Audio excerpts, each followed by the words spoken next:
এই পর্যায়ে আমরা শিখব হচ্ছে how to delete column or row. একটা টেবিলের থেকে কিভাবে আমরা কলাম এবং রো ডিলিট করতে পারি। তো যে কলামটা বা যে রোটা আমরা ডিলিট করতে চাইবো সেই রোটা প্রথমে আমাদেরকে আগে সিলেক্ট করতে হবে। সেক্ষেত্রে আমাকে ব্লক করতে হবে কলামটা। আমি এরপর ডিরেক্টলি কার্সারের উপর লাইনের উপর থেকে ডিরেক্টলি ক্লিক করে ব্লক করতে পারি। তো ব্লক করে আমি চলে যাব হচ্ছে লেআউট অপশনে। লেআউট অপশন থেকে এখান থেকে যদি আমি ডিলিটে ক্লিক করি, ডিলিট কলাম সিলেক্ট করি, তাহলে কিন্তু এটা আমার কি অটোমেটিকলি ডিলিট হয়ে গেছে।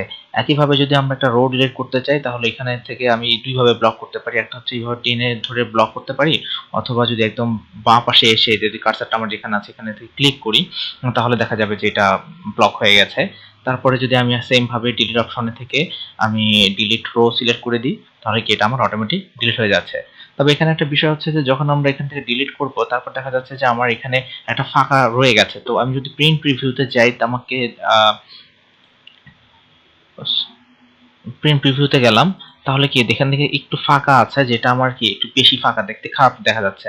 তো সেক্ষেত্রে আমি কি করতে পারি যে এটার রো এবং কলামগুলোকে বড় করে দিতে পারি। তো এইভাবে যদি আমার এই যে যখন আমি এখানে কলামটা বা টেবিলটা সিলেক্ট করব, করার পরে এখানে আমার ছোট্ট একটা বক্সের মতো আসতেছে, এই বক্সটা ধরে আমি যদি টেনে ডান দিকে টেনে ড্র্যাগ করে দিই তাহলে দেখা যাবে কি সবগুলা সেল একইভাবে সমানভাবে বড় হয়ে গেছে। কিন্তু যদি আমি যদি শুধুমাত্র এখান থেকে এই যে লাইনটা, যদি ডান পাশের যে লাইনটা এটা ধরে আমি যদি টেনে বড় করতাম, সেক্ষেত্রে শুধুমাত্র কি আমার ডান পাশের কলামটাই শুধুমাত্র বড় হতো। তো এক্ষেত্রে আমরা একটু হিসাব করে নিব যে আমাদের আসলে কিভাবে বড় করতে চাচ্ছি।